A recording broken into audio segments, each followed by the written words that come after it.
नमस्कार दोस्तों, स्वागत है आपका अपने चैनल ऑल अबाउट सिक्योरिटी में। मैं सच्चिदानंद तिवारी आज आपको इंडियन आर्मी के बारे में बताऊंगा। इंडियन आर्मी का पूरा ऑर्गेनाइजेशन स्ट्रक्चर, इंडियन आर्मी कैसे काम करती है और पूरा का पूरा सिस्टम का कितने हमारे कमांड्स हैं और पूरी हायरार्की सिस्टम के बारे में बताऊंगा।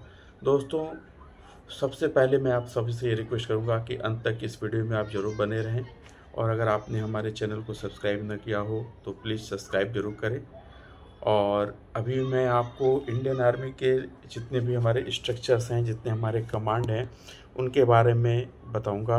और दोस्तों, उसी क्रम में अगर बात किया जाए तो इंडियन आर्मी का जो ऑर्गेनाइजेशन है वह मेन 3 लेयर में होता है। दोस्तों, अगर हम बात करें तो आर्मी का हेडक्वार्टर्स होता है।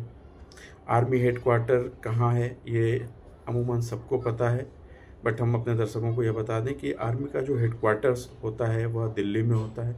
उसके बाद उनके कमांड्स होते हैं और कमांड्स के बाद फिर फील्ड फॉर्मेशन की अगर हम बात करें तो फील्ड फॉर्मेशन में किन किन चीज़ों को लेकर एक फील्ड बनता है, उसमें आपके कॉर्प्स होते हैं, डिवीज़न होते हैं, ब्रिगेड होता है, बटालियन होती है, कंपनी होती है, प्लाटून होती है और सेक्शन होता है। अगर हम उसी क्रम में अगर हम बात करें तो आर्मी हेडक्वार्टर न्यू दिल्ली में है। आर्मी हेडक्वार्टर कितने पार्ट में होते हैं? 2 पार्ट में डिवाइड होता है। एक जनरल स्टाफ जो ब्रांच होता है ऑपरेशंस का, इंटेलिजेंस का और ट्रेनिंग का। दूसरा लाइन डायरेक्टरेट्स होते हैं इन्फेंट्री के, आर्टिलरी के, इंजीनियर्स के, सिग्नल्स के हमारे और एएससी एट्सेट्रा होते हैं।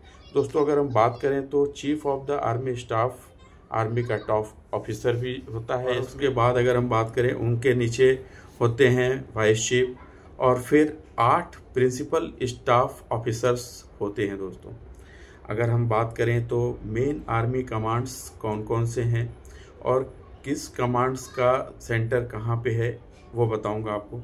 दोस्तों, इंडियन आर्मी के 6 ऑपरेशन कमांड और 1 ट्रेनिंग कमांड है। अगर हम बात करें तो नॉर्दर्न कमांड उधमपुर में है। वेस्टर्न कमांड की बात करें तो वह चंडीगढ़ में आता है। साउथ वेस्टर्न कमांड की बात करें जयपुर में है।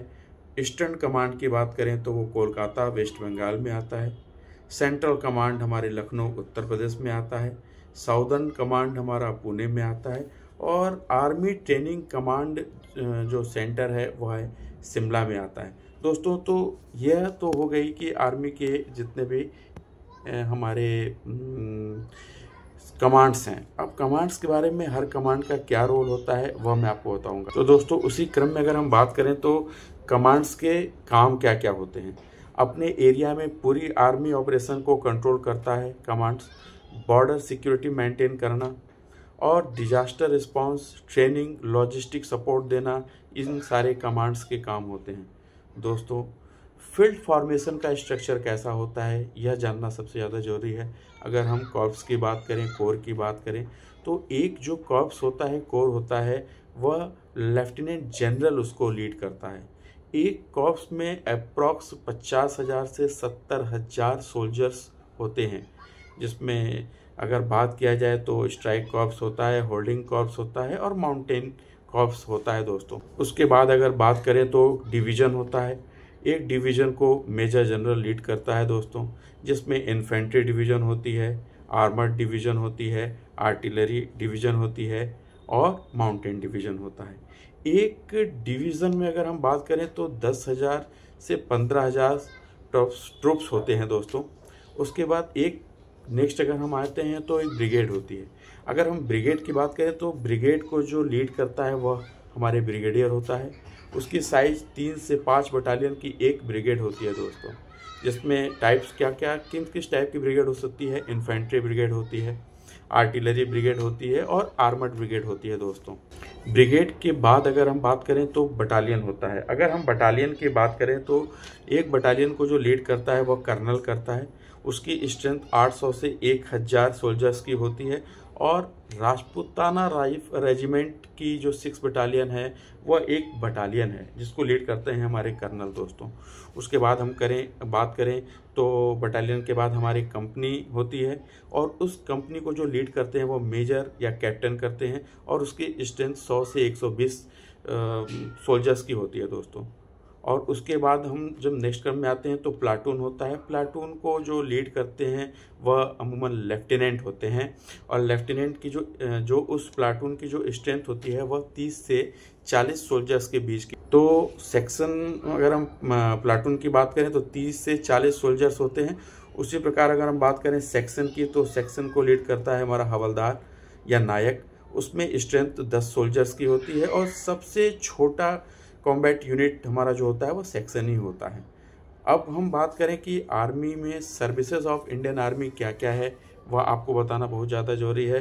तो फाइटिंग आर्म्स होते हैं, इन्फेंट्री होती है, हमारा आर्मर्ड होता है, मैकेनाइज्ड इन्फेंट्री होती है, आर्टिलरी होती है, आर्मी एविएशन होता है और इंजीनियर्स और सिग्नल्स कोर होते हैं।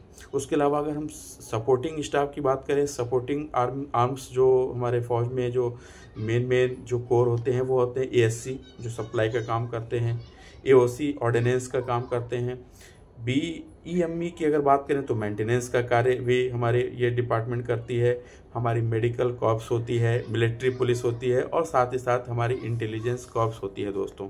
इंटेलिजेंस कॉर्प्स के बाद हमारा जो होता है वह पोर्टल सर्विसेज होती है और साथ ही साथ हमारा एजुकेशन कॉर्प्स होता है दोस्तों।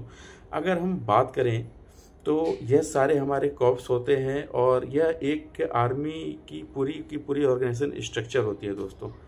तो अभी तक जो आपको नॉलेज बताया, जो मैंने एक्सपीरियंस किया है और जो इधर उधर से मैंने ज्ञान लिया और उस ज्ञान के आधार पर आपको बताया है दोस्तों। आशा करता हूं दोस्तों आपको इंडियन आर्मी ऑर्गेनाइजेशन का ये सिंपल और मीनिंगफुल ब्रेकडाउन पसंद आया होगा। अगर आप इंडियन आर्मी का डिटेल स्ट्रक्चर या किसी रेजिमेंट पर सेपरेट वीडियो चाहते हैं दोस्तों तो प्लीज़ कमेंट जरूर करें। मैं पूरी कोशिश करूंगा कि सेपरेट वीडियो मैं आपको दे सकूं अगर आप किसी रेजिमेंट के बारे में जानना चाहें तो।